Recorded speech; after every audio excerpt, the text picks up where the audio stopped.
Assalamualaikum warahmatullahi wabarakatuh. Alhamdulillahirabbil alamin.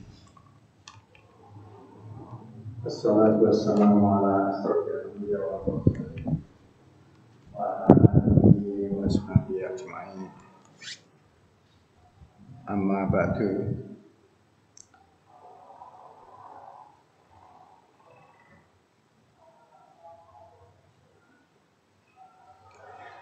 Alhamdulillah, kita panjatkan puji syukur kehadirat Allah Subhanahu wa taala yang telah menjadikan kita semuanya pada saat ini berada di tempat ini dalam keadaan sehat walafiat.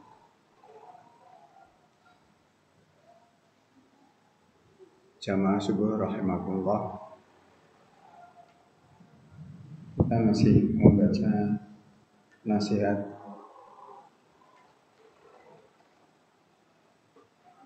Muhammad Fuad bin Ar-Razi.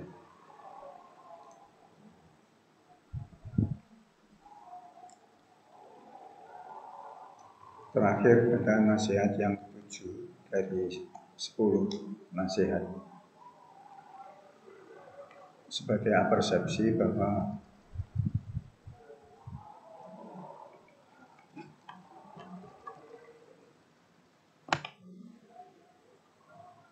Wadiya hukum marwaniyah dan kalau kamu kehilangan, hanya kehilangan seperti Marwan. Marwan ini siapa yang dimaksudkan? Kalau kita baca itu adalah Marwan bin Hakam. Marwan ke-1 dari khalifah ke-4 Bani Umayyah. Kalau ini pada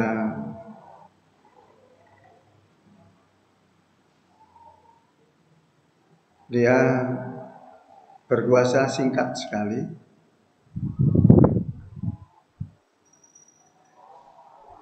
yaitu antara 64 sampai 65 Hijriah.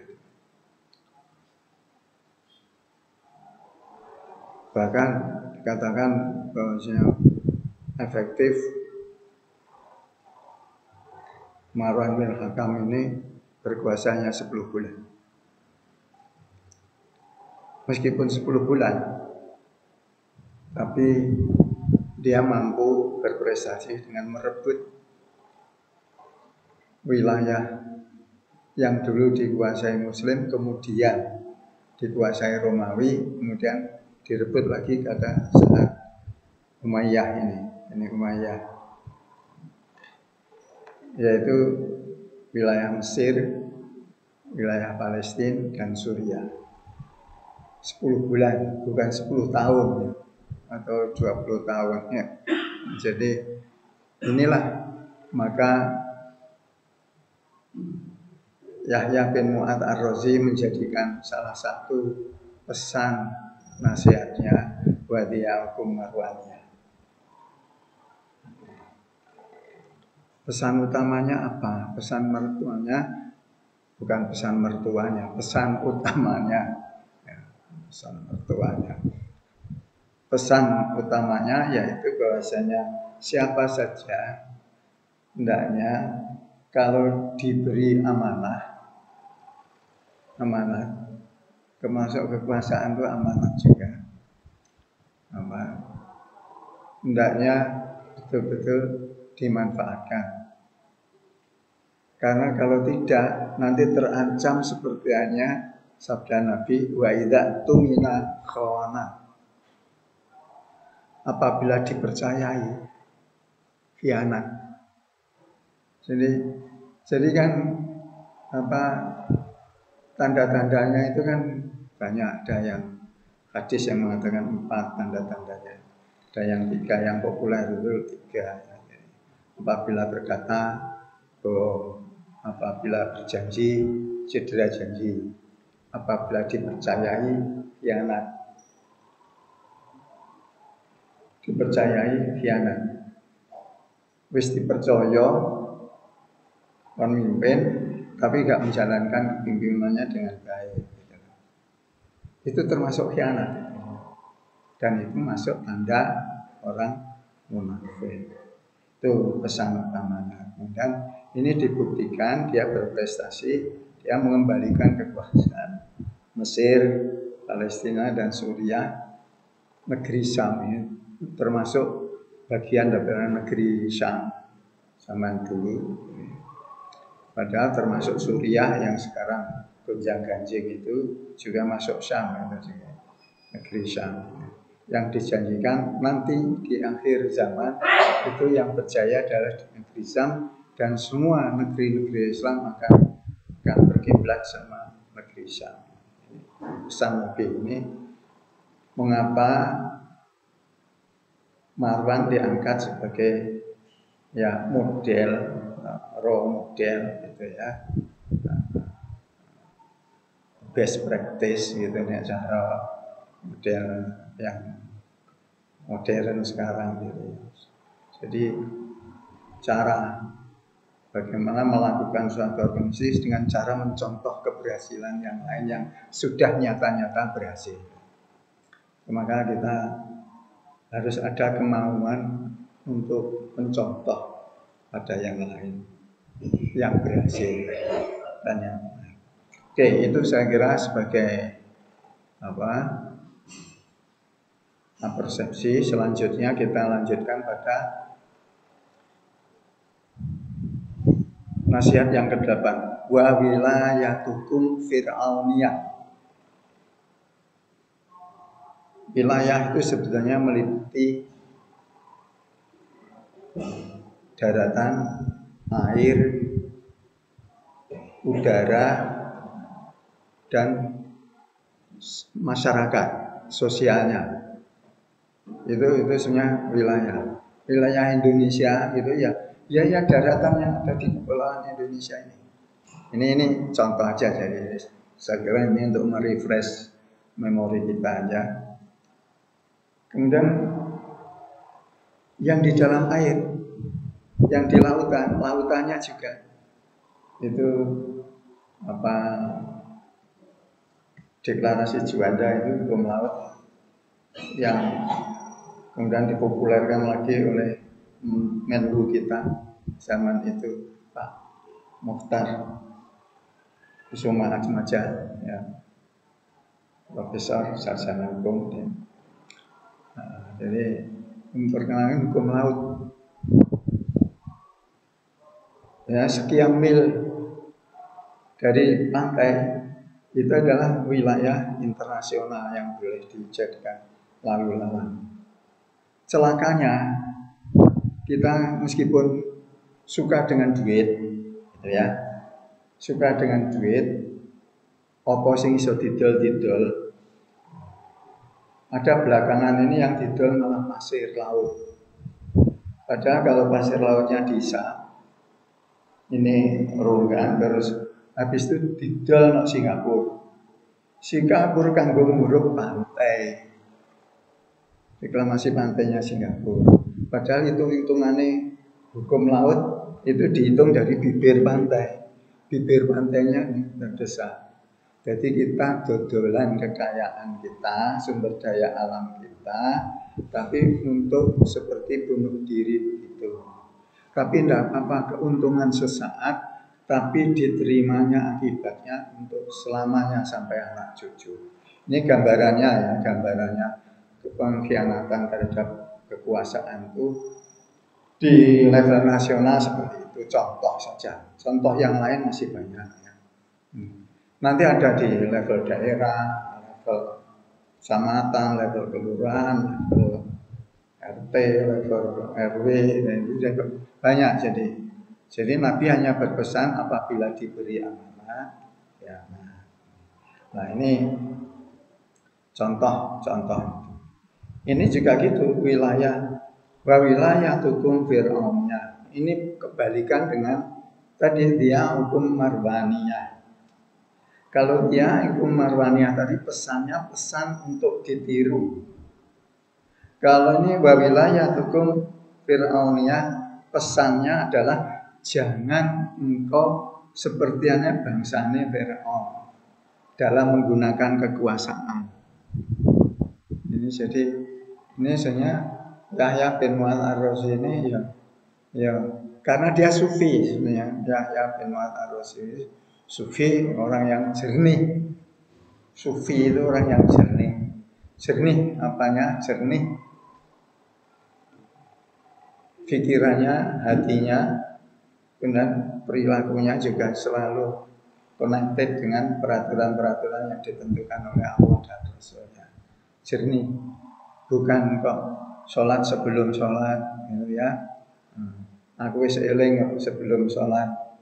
Jadi kan aqimis sholat tali dzikri kan begitu. Terus goleknya dalil, tapi yang dalil itu sebetulnya kalau kita buka di buku tafsir tidak begitu.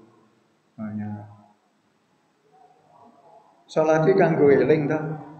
Lah aku kan wis eling, ora usah sholat kan gitu. Ini justru eling tingkat tinggi seperti ini. Wong perintah ya Allah, aqimis sholata lidzikri, surat Thaha ayat 14. Nih jadi ini contoh-contoh, tidak dimaksudkan untuk menyinggung siapa, untuk nabrak siapa. Itulah pesan-pesan yang dari Quran dan hadis, kemudian dari ini yang ke-8 wawilayah hukum Fir'auniyah. Ar-Razi memesankan ini untuk tidak ditirukan. Kalau suruh Marwaniyah tadi untuk ditirukan. Ya, jadi 10 pesan itu macam-macam pesannya. Ada yang jangan, ada yang hendaknya engkau lakukan seperti dia. Koco penggolo, karena kita ini kan tak bisa nengok kita sendiri-sendiri. Kita bisa lihat wajah kita aja kalau dengan bantuan cermin. Cermin manusia itu yaitu manusia yang lain. Kalau orang anti kritik itu ya jelas tidak sesuai dengan kemanusiaan yang diciptakan oleh Allah. Oke, apa isi pesan-pesan? Apa Fir'aun itu sepak terjangnya seperti apa? Itu kita coba. Jadi nasihat ini kita baca di Al-Quran maupun hadis. Karena pesan-pesan Al-Quran dan hadis itu menjadikan kita tidak sesat dalam hidup ini. Jadi itu juga pesan Nabi. Lan tadilu ma intamasahtum bihima kitab Allah wa sunnata Rasul. Maka dari itu banyak sekali diskursus, tapi hanya mengandalkan akal semata, tidak mau merujuk panduan dari yang Maha Tahu, Maha Kuasa. Akhirnya ya bukan lagi kedamaian dan bukan lagi ketentraman dan kebahagiaan dalam hidup, tetapi ya nestapa, derita, kemudian kesedihan, kekhawatiran dan lain-lain. Maka kekasih Allah itu katanya ya la khaufun alaihim wa la hum yahzanun. Mereka tidak merasa khauf, ada rasa takut, dan juga tidak rasa gelisah, sedih, gelisah, karena melihat, menyaksikan, merasakan kehidupan ini beda dengan orang yang selalu hari-hari susah, sedih, gelisah. Oke, tentang Fir'aun ini tersebar di berbagai surat, termasuk di dalam surat Al-Qasas, yaitu di ayat-ayat pertama sebutkan Ta Sin Mim, yang dalam tafsir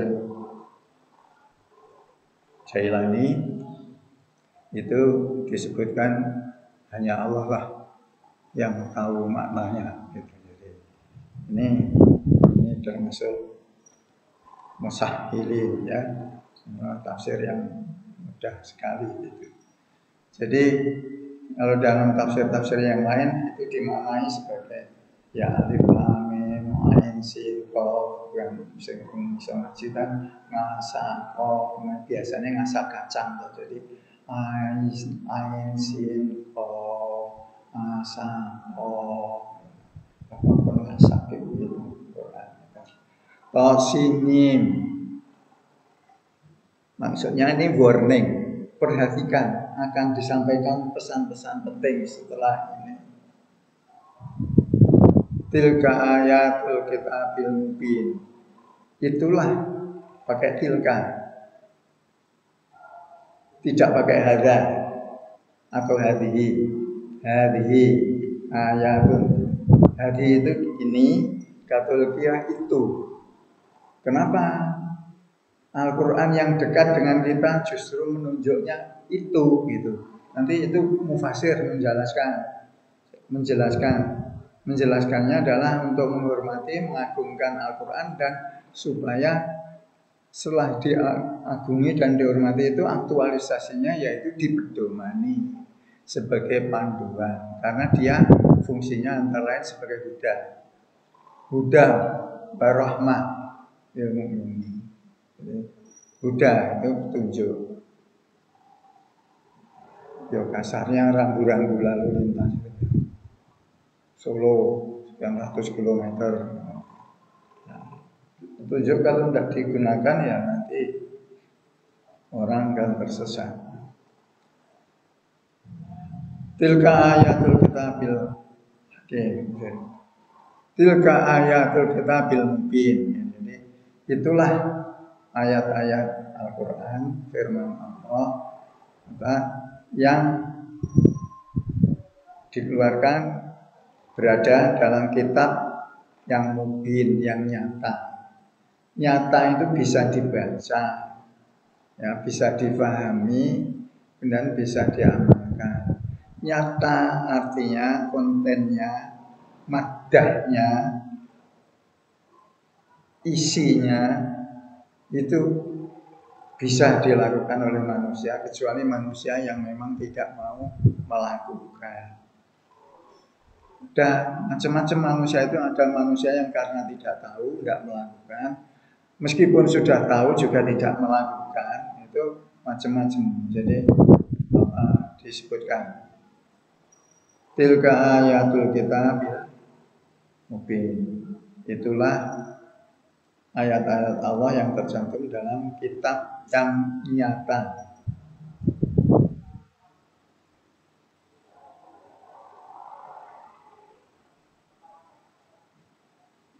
Terus ayat yang ketiga, ini ayat 1 dan 2 tidak saya kutip. Ayat ketiga, natlu alaika min naba'i Musa, kami bacakan.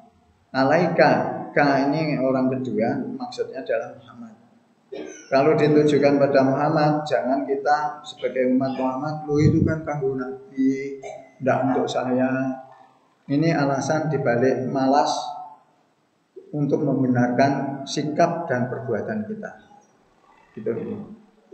Natlu alaika, kami bacakan pada engkau, wahai Nabi Muhammad, min naba'i Musa, dari kisah Musa, wa Fir'auna dan Fir'aun, bilhaq dengan benar,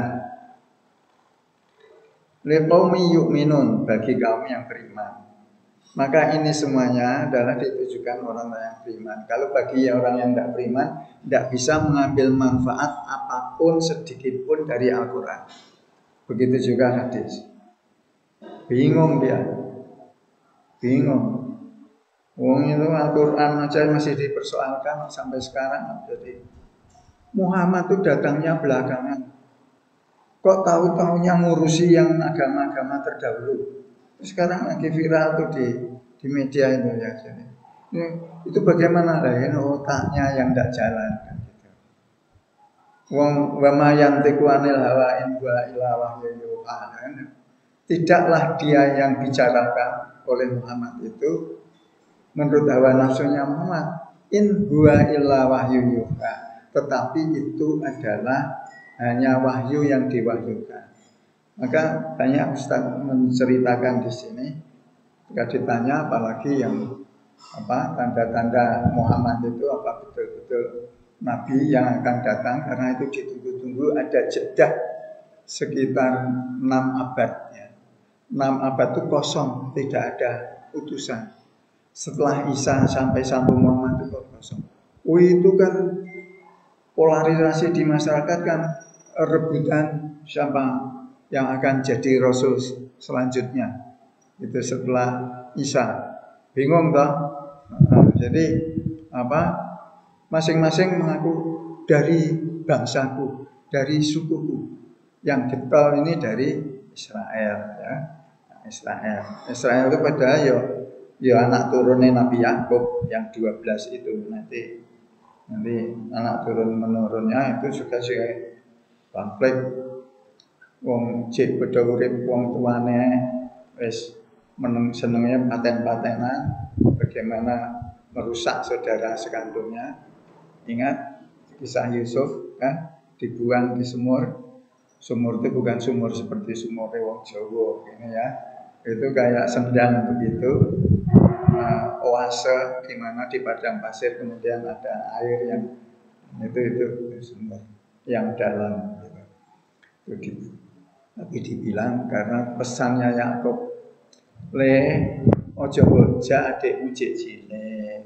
Engko nek kowe mbok tinggal jangan dimakan oleh beruang, serigala. Pesannya wong tua, pesannya Yakub ketika berangkat mereka ngajak Yusuf itu begitu dalam Al-Quran itu, bukan karangan saya, dalam Al-Quran. Tapi ternyata setelahnya itu lapor karena ada friksi-friksi di antara saudara-saudaranya dibunuh atau di mana, karena bapak kita ini Bang Cinde, Bang Siladan sama Yusuf dengan kita ini. Kita ini anak tapi seperti anak tiri gitu. Yusuf itu aja yang dia itu begitu, itu orang tua model begitu itu, dan anak saudara-saudara model begitu itu ada sejak itu. Sehingga informasi dalam Al-Quran itu sebetulnya juga pelajaran bagi masa kini, bukan usang cerita yang dulu. Maka dari itu 2/3 Al-Quran itu isinya kisah. Kisah itu menarik mulai dari balita sampai dengan remaja, sampai dengan dewasa, sampai dengan orang tua. Jadi tertarik dengan kisah-kisah itu. Oke, jadi di qaumi yu'minun, kisahnya adalah bagaimana toh? Ini deskripsinya ada disampaikan sini. Inna fir'auna ala fil ard. Sesungguhnya Fir'aun itu ala itu kalau ada ya yang koyo bebek, ya nisbah, ya, itu adalah sebenarnya ala di atas ya. Tapi ala di sini alifnya alif lurus. Ala. Kalau kita lembari dalam tafsir artinya ada 3 setidaknya ala. Sesungguhnya Firaun itu merasa tinggi diri di atas bumi. Nah, di atas bumi, ala fil ardi dulu ya. Sesungguhnya Firaun itu merasa tinggi diri di atas bumi. Allah di sini dimaknanya ada 3. Takabbaro, tajabbaro, dan tawo. Ada 3 kata mufassir untuk menerangkan Allah di sini. Firaun itu penguasa yang seperti apa? Penguasa yang takabbaro. Takabbaro itu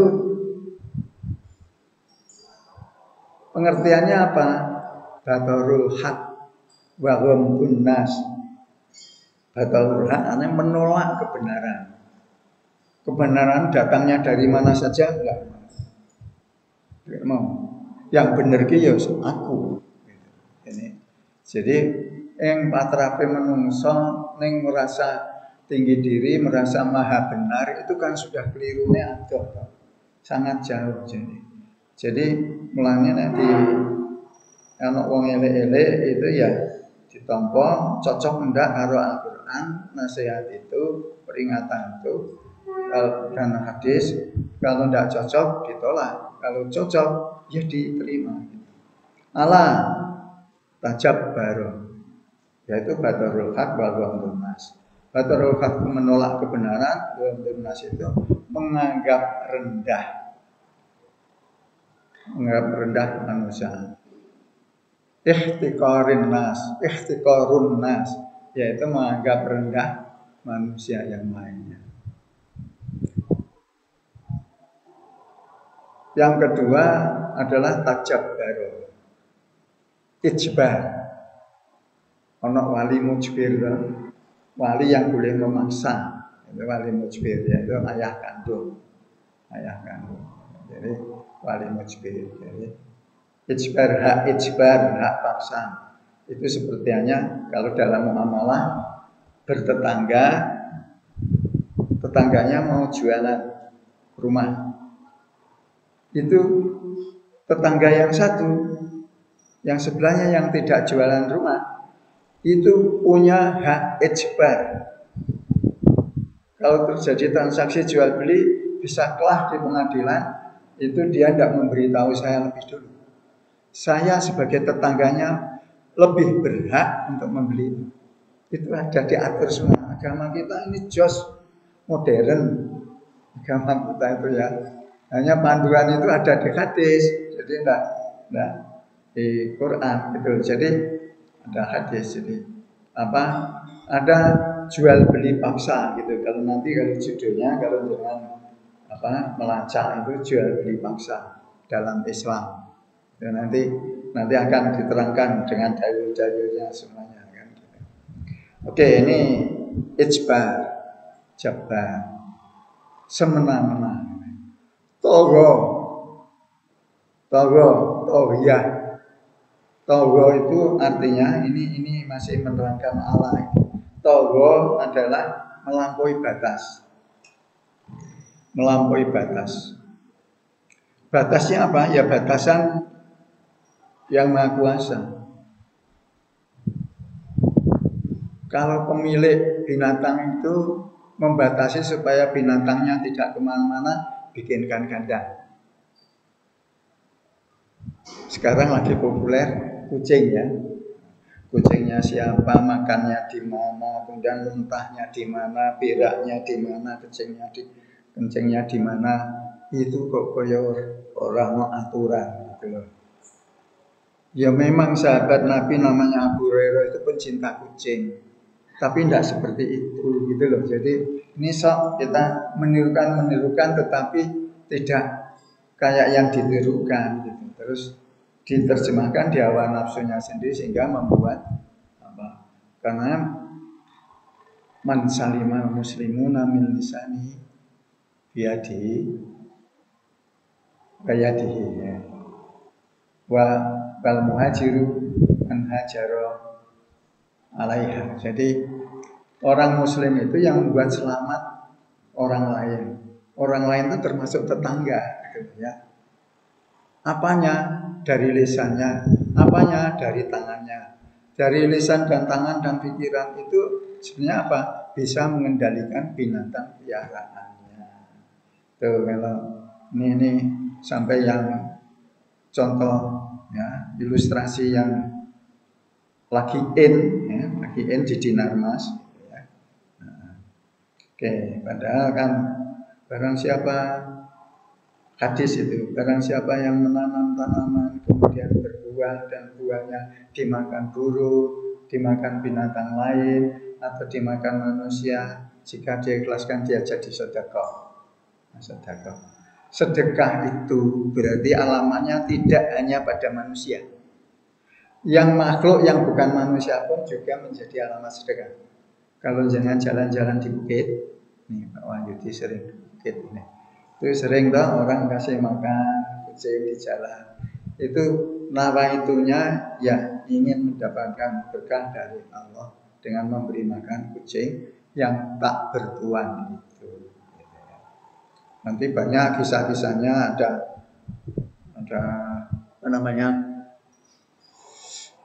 pelacur, kan biar tidak kelihatan hina begitu, tidak kelihatan asor, digantilah istilahnya. Itu usul dari setan, rekomendasi dari setan.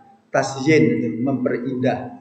Pelacur diganti dengan istilahnya pekerja seks komersial. Wah, kan seolah-olah terus profesi itu profesional, kemudian ya itulah. Jadi sehingga kalau pelacur itu dosane, kalau pekerja seks komersial itu profesi yang orang dosani. Padahal modalnya nggak siji, karunia Allah, kudu sing ayu, ya kan? Jadi wong ayu itu ya fitnah ya, gitu.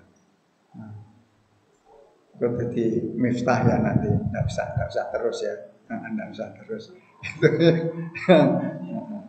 Nanti dengan yati besek itu ya. Oke, Allah fil ardi di atas bumi. Wajah Allah. Bagaimana melampaui batasnya merasa tinggi diri di atas bumi? Diterangkan. Ini ayat ini memang sulit ditirukan, bikin ayat itu sulit. Karena ini wahyu. Buktinya apa? Nah ini. Allah itu kan orang membaca Quran itu kan terus mikir kenapa kok begitu? Dijawab oleh Allah dengan lanjutan ayat ini. Wajah ala syia'an. Buktinya dia telah menjadikan pakai sighoh mati. Ini kata past tense ini, kata lampau. Fi'il mati. Wajah ala dan dia telah menjadikan penduduknya, rakyatnya, masyarakatnya syia'an, bertikai, ora akur. Ya slogane, mengapa slogane gotong royong? Ya mergo gak gotong royong. Jadi sebetulnya sebagai pengamat sosial itu gampang sekali. Apa yang jadi program, apa yang jadi slogan, apa yang jadi itu, di balik itulah masalah negeri itu. Masalah dari negeri itu di situ. Oke. Ini wajah ala syia'an dan dia telah menjadikan masyarakatnya, penghuni negaranya, rakyatnya syia'an, bertikai. Yastad'ifu ta'ifatan minhum. Dan dia ini ya itu sama dengan dua orang ketiga yang dimaksudkan ya ini adalah Fir'aun. Jadi bukan rakyat Fir'aun. Yastad'ifu, dia menindas ta'ifatan, sebagian lagi masyarakat yang lain. Minhum, di antara masyarakat yang ada, dengan caranya yudzabbihu abna'ahum, mereka membunuh anak-anak laki-laki mereka, wa yastahyi nisa'ahum, dan membiarkan hidup anak-anak perempuan mereka. Mengapa yang disembelih laki-laki dan karena yang potensial menimbulkan ancaman kelak bisa menurunkan tahtanya dia itu adalah yang laki-laki, anak laki-laki, enggak anak perempuan. Belum. Makanya jauh hari sebelumnya dipateni wae nek begitu. Dedelok laki-laki pateni. Wa yastahyi nisa'ahu, dan kemudian dibiarkan hidup perempuan-perempuan mereka. Innahu kana minal mufsidin. Coba perilaku sifat dari Allah tadi dipecah belah, menindas dengan bentuk menyembelih anaknya laki-laki dan membiarkan perempuan. Nah, ini syia'an ini kalau sekarang yang populer itu pakai politik belah bambu. Zaman Belanda dan Jepang pakai politik divide and impera. Iku zaman Jo Majujo wis dilekne karo Gusti Allah. Fir'aun ya wis menerapkan itu belah bambu. Belah bambu itu bagaimana? Nek jenengan bukan petani, bambu ditebang, selahnya ditebang, diresiki tangkai-tangkainya, habis itu dibelah. Membelah itu biasanya kerja sendiri, kemudian pakai model arit yang besar, yang tebal, yang kuat, dan belah bongkotnya, tidak ujungnya. Jadi narik bambu itu pun juga dari bongkotnya, tidak boleh dari ujungnya. Nanti nyanggrok. Kemudian satu bagian diinjak, satu bagian diangkat. Ini namanya gambaran ilustrasi politik belah bambu. Itu masyarakatnya sebagiannya diinjak, sebagiannya diangkat. Nanti bagaimana menginjaknya Fir'aun dan mengangkatnya Fir'aun nanti dalam ayat-ayat berikutnya ini. Insya Allah kita akan sampaikan dengan mengkaji ayat-ayat itu kita tergambar mengapa Mu'ad Ar-Razi itu menasihatkan wa wilayatukum Fir'auniyah. Sehingga dalam ayat keempat dari surat Al-Qasas ini ya, innahu sak temene sesungguhnya ini takkid Allah menjelaskan kepada siapa? Kepada orang yang beriman yu'minun ini. Innahu kana minal mufsidin. Yang seperti Fir'aun itu kelakuannya itu tergolong oleh menjadi perusak, golongan perusak. Mufsidin itu jamak mudzakkar salim ya. Jadi termasuk al khamsah. Jadi fiil yang 5 itu termasuk ini jamak orang-orang perusak, kelompok perusak. Nanti bisa mengorganisasi diri kelompok-kelompok ini, orang-orang ini bisa menjadi kelompok, bisa menjadikan berkelompok, diberi nama biar namanya keren, pengembang gitu ya. Ini salah satu pengembang yang berprestasi itu ya, dengan cara ya gunung-gunung yang mempunyai faedah bagi kehidupan itu juga dipotongi, hutan-hutan yang itu khusus untuk pengusaha agro ya, agrobisnis itu nanti itu sama-sama tebangnya semua kemudian itu semuanya, dan akhirnya ya gundulan dan sana belum lagi kuasa pertambangan dan lain sebagainya. Itu banyak sekali mufsidin ini nanti, tapi dengan bahasa istilah yang santun yang itu memang selalu berkamuflase seperti ajaran setan di kemana. Wah, hendaknya engkau menjauhi madhab setan. Itu kan nasihat yang sebelumnya itu. Setan apa yang dilakukan itu ditirukan.